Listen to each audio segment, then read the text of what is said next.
Hi there. I'm here to talk about what bothered me about Christine Blasey Ford's testimony. As you can see, I've scribbled this morning. I was scribbling my thoughts down, and I just had to get it all out of my head. First, let me say, I've spent the bulk of my adult life advocating for women. I've long considered myself a feminist. And for me, I specifically, and I still do today, look for women's empowerment. I really dislike this victim mentality. I think it's harmful in many ways. I also don't like attacking men as a class, as an entire class. There are good guys, there are not so great guys, and we need to distinguish between the two. So let's get back to Ford's testimony.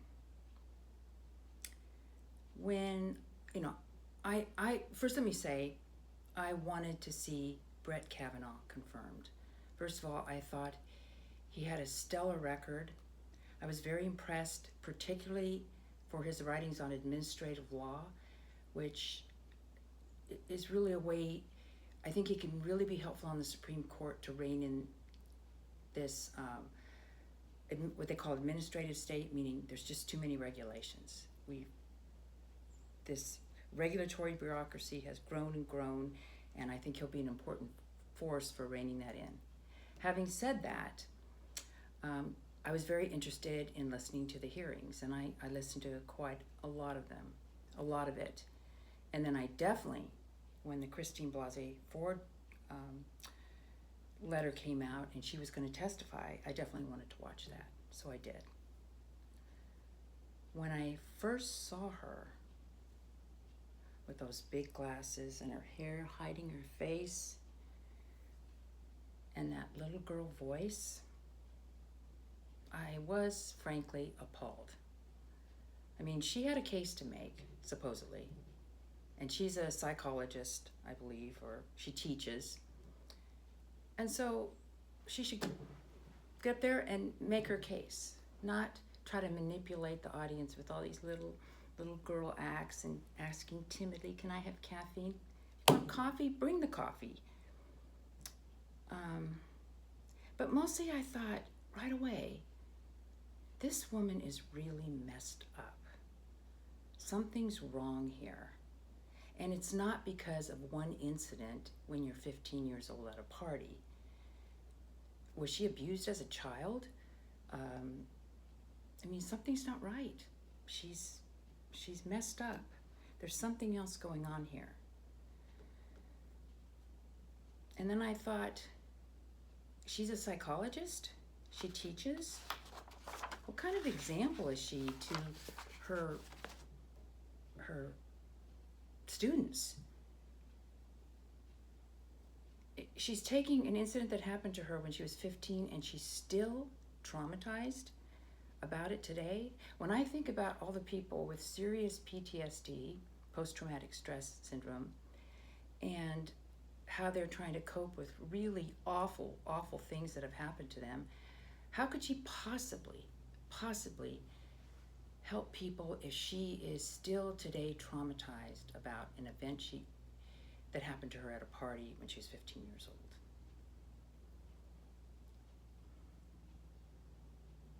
I also was struck that she didn't seem to know anything about false memories, which we do know a lot about false memories. And so when she said, I'm 100% sure it was Brett Kavanaugh, well, of course, obviously in that setting, she couldn't be honest and say, I'm 90% sure, because that would ruin it for her. She had to say 100%. So that was a political act. She knows no one can be 100% sure. I, by the way, know that because off and on, I have kept a journal since 1966. And it's surprising how you think, oh, this happened this way or that. And you go back and read the day, what actually happened. And often you'll find you didn't remember it the way it actually happened or what you wrote about it that day.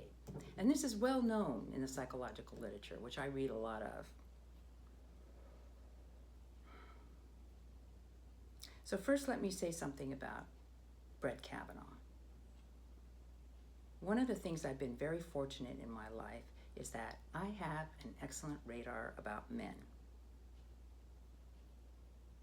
I have been fortunate in my adult life, well, no, actually my entire life, to be able to separate the good guys from the bad guys, or from the kind of creepy guys. And in part, that's because of my two older sisters and my mother. I mean, you learn something from older women and their experience and how they say, oh, stay away from that kind of guy. And I guess that's how I developed my radar. Everything, and I repeat everything, about Brett Kavanaugh's life, demeanor, and career, including all those glowing references from male and female friends and male and female colleagues over the years, point to the latter. He is a nice guy. In some ways, I think Brett Kavanaugh was like my dad, who passed away in 2010, like my late husband, who passed away early last year, my two younger brothers. All of these, and as well as many, many other men I've known over the years, are very nice men who respect women and treat them right, period. So I think the Democrats picked the wrong man to try to lay these ludicrous charges on. It doesn't fit.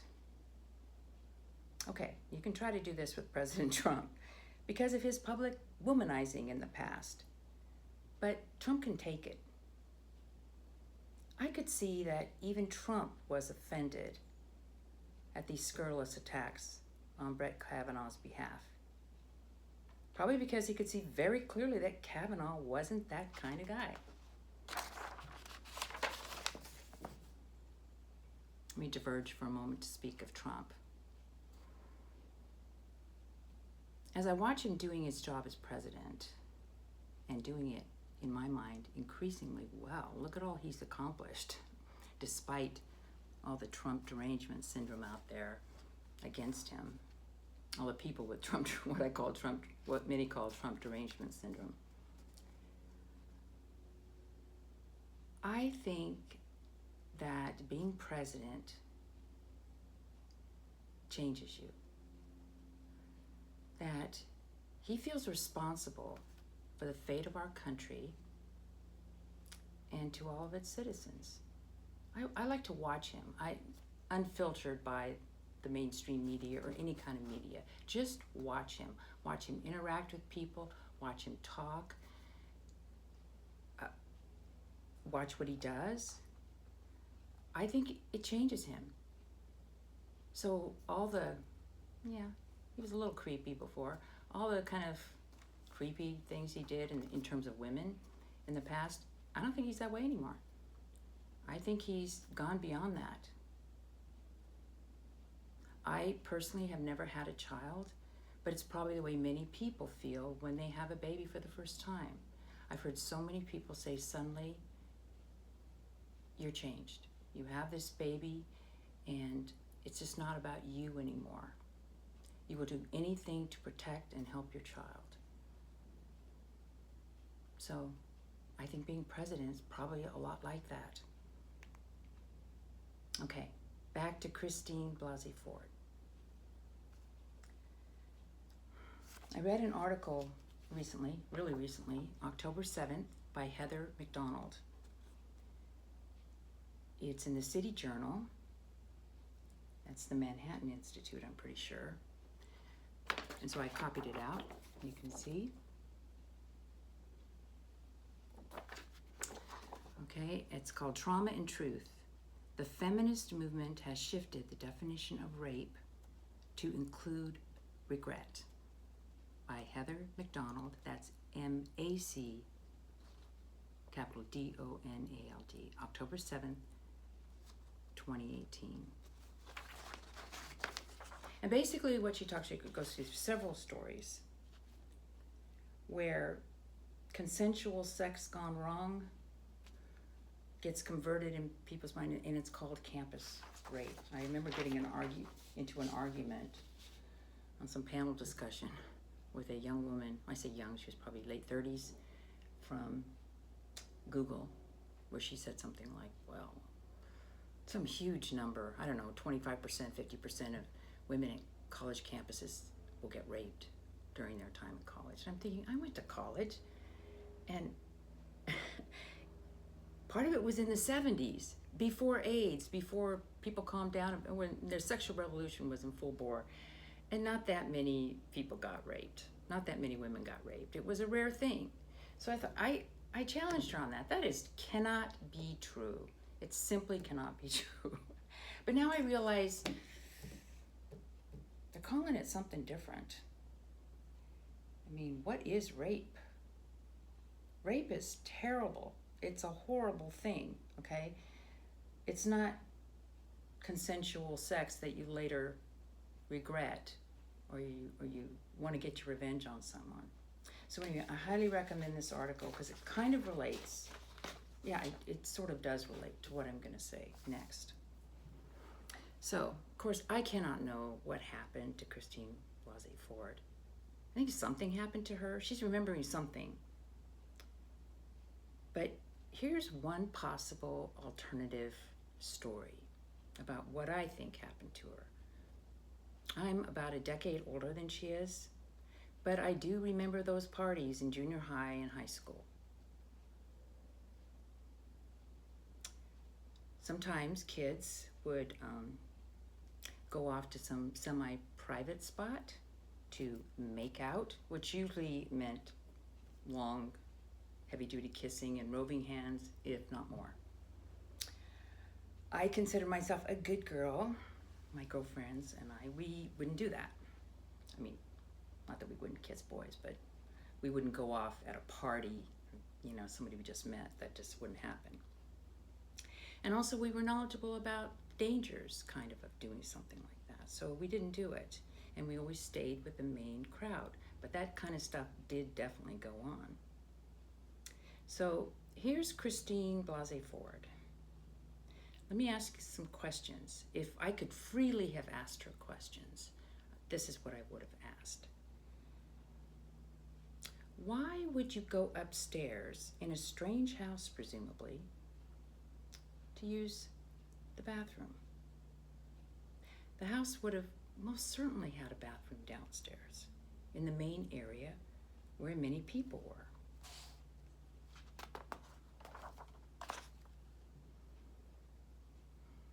I mean, for example, if I had been at a party like that and we knew the bathroom was upstairs and there wasn't one downstairs, I would have had one of my girlfriends go with me. I mean, when you go with your girlfriends to a party, you go to the bathroom together, because it's a nice room and you can talk, one of them's putting lipstick on, combing your hair, talking about who are the cute guys, gossiping about what's going on at the party. But you kind of hung out together. You wouldn't just go off by yourself. So I'm thinking that her girlfriend didn't go with her. The one time your girlfriend wouldn't go with you up those stairs would be if Christine had indicated that she wanted to pair off with somebody for the purposes of hooking up. Now, I don't really understand why she let two boys, rather than just one, follow her up the stairs. Maybe she was hoping that one would go away. I mean, I kind of doubt she wanted to do something with two boys. That seems a little far-fetched to me. But let's say she was thinking that she liked one of them and she was hoping the other one would just kind of get lost. Now she says that they pushed her. One of them put his hand on her back and pushed her through the door. Then when she was inside, locked the door. Well, I don't understand how that can happen. I mean, you're walking up the stairs, say the bathroom's over here, and this bedroom is over here. You can't just push someone that far. You gotta pull them. You gotta kind of grab them and bring them all the way over. And if they were taking her by force, well, there's a lot she could have done. She could have screamed then, or she could have fallen down, so they have to pick her up. I mean, she could have done something. So I'm thinking that really what happened was she was wanting to go through the door. I mean, I've had many times when I'm walking through the door with somebody polite and or whatever, and sometimes they just kind of gently put the hand on the back as you walk through the door. So I'm thinking that's what happened.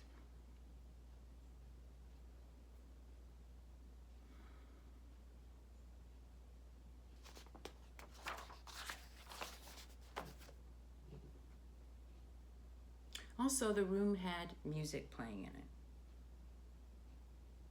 But why would the room have music playing in it if the party was downstairs?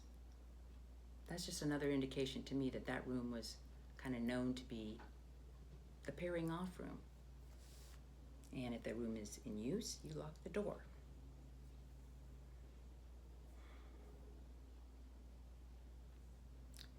So, again, like I said, the puzzling part is the two boys. But I'm thinking the 15-year-old liked one of the boys.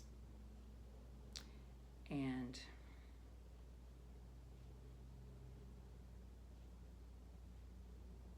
was hoping to do something with him. Because again, she never explained, and of course nobody ever asked her, how did you get from the door to the bed? I mean, did they drag her kicking and screaming over to the bed? No. She went there. And I'm okay, total speculation here. Again, maybe it was this Mark Judge, I believe his name was, the judge guy, not Brett Kavanaugh, because I don't think Brett Kavanaugh was there. But I kind of think that's the one she liked. But she went into the room, and instead of getting to make out with Mark Judge, suddenly this other guy's on top of her.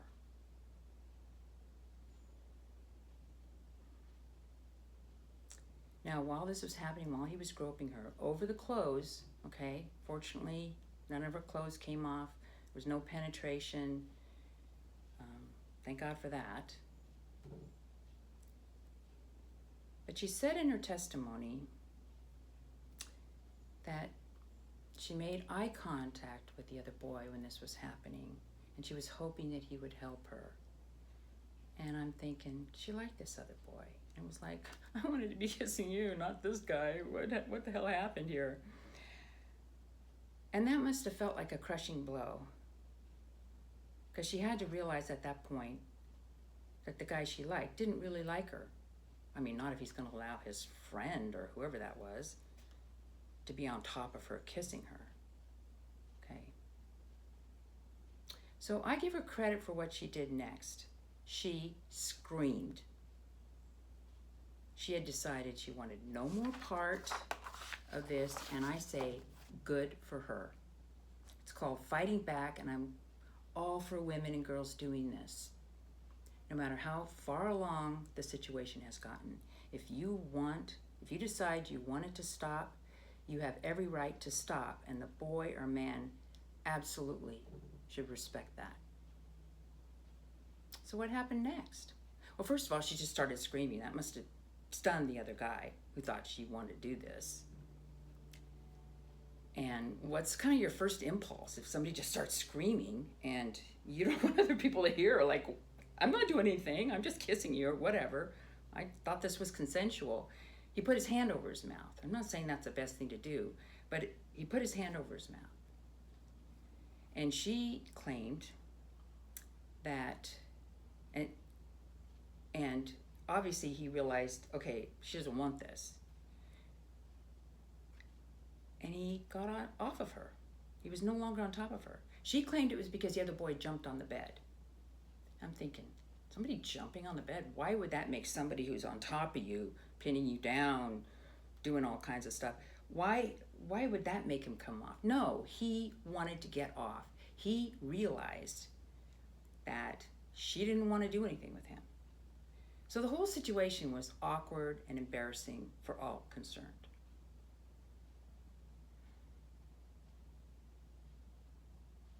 But he did stop when she screamed. And now, what do two teenage boys do when they're awkward and embarrassed? Okay, you can get angry, which they didn't. She then got up and left. She says she fled, but I mean, if it was an attack, it's not that easy to flee. They let her leave. They didn't get angry. They didn't try to berate, and they tried to laugh it off. Like, oh, okay, just laugh it off. Now here's the other thing that struck me. I mean, I had to think about these things. They were going around in my head.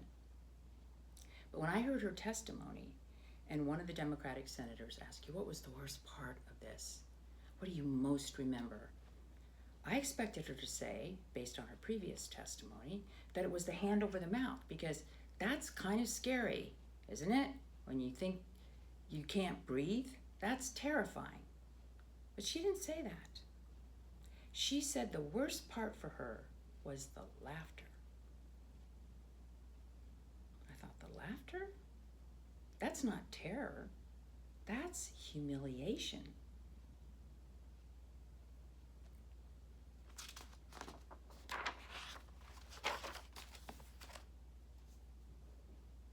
It's not about being scared for her safety or her life.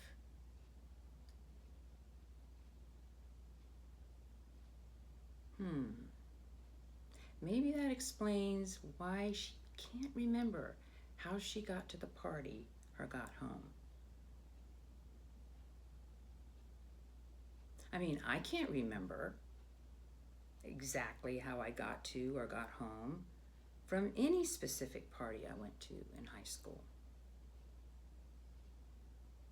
But unfortunately, we do tend to remember any humiliating incident from high school.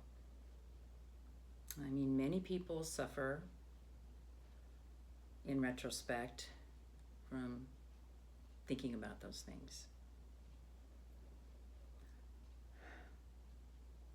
I'm speculating, of course, but it seems that this Mark Judge character is a big player in her mind, the one who really humiliated her. And probably, if he is indeed the one that was there, he probably doesn't remember the incident, except that he signed a sworn statement that Brett Kavanaugh wasn't there at any such thing.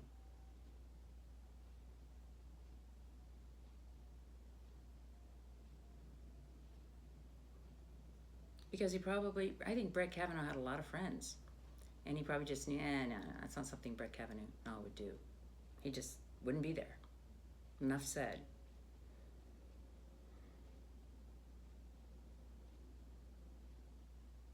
So I think what happened to her years later, and when I say years later, we're talking specifically 2012. Because I'm reading from something here. Ford testified that she had never revealed the details of the alleged attack until 2012. When she was in couples therapy with her husband. She said the memories percolated up.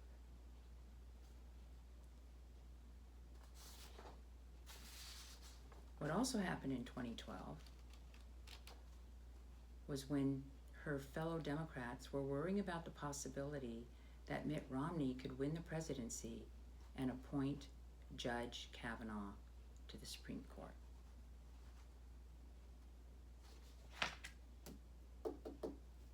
Now, if Mark Judge was there, and she knew that they had been friends, or she had heard that they had been friends, I think it got conflated in her brain. Because if you are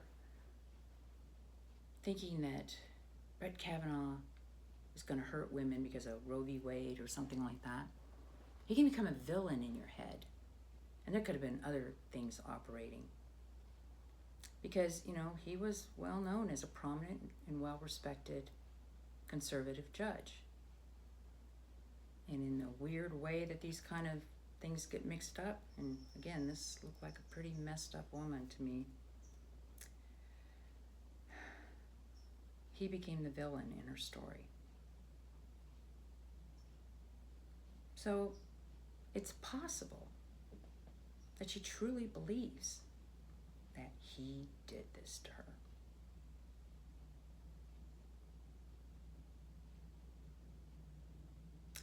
But she, of all people, should know that the mind can play tricks over the years. This is a well-documented fact. And I read somewhere else, I don't have it with me, but she even co-authored a paper on the therapeutic uses of implanting false memories, false good memories, via hypnosis during therapy. Now, I won't dispute that there were huge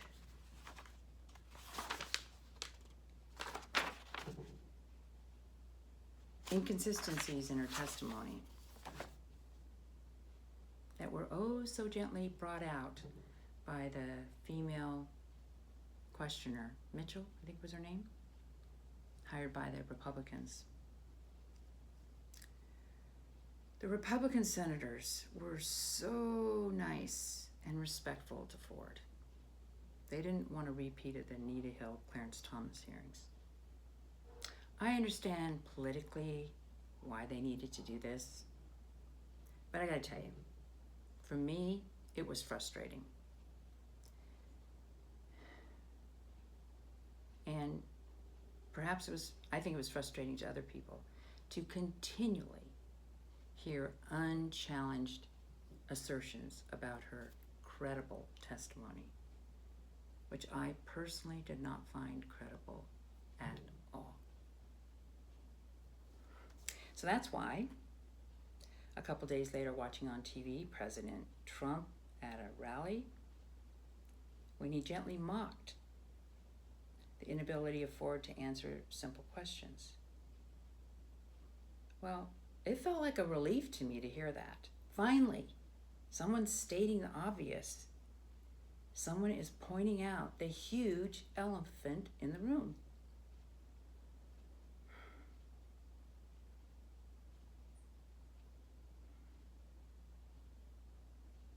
So in closing, here's what I hope. Let's not poison relationships between men and women.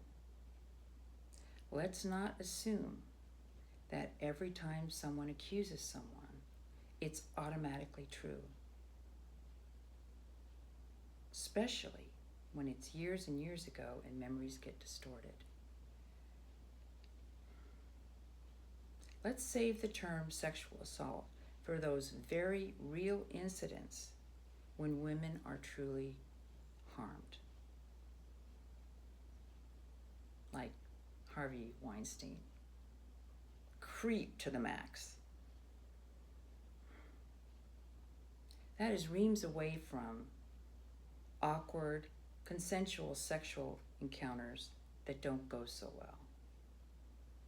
But having said that, even an awkward, consensual sexual encounter, if at any point during it, any one of the parties says, let's stop, the other party has to stop. It has to be that way. Otherwise, it is an assault. But in the case of what happened to Christine Blasey Ford, he did stop. Thank you for listening.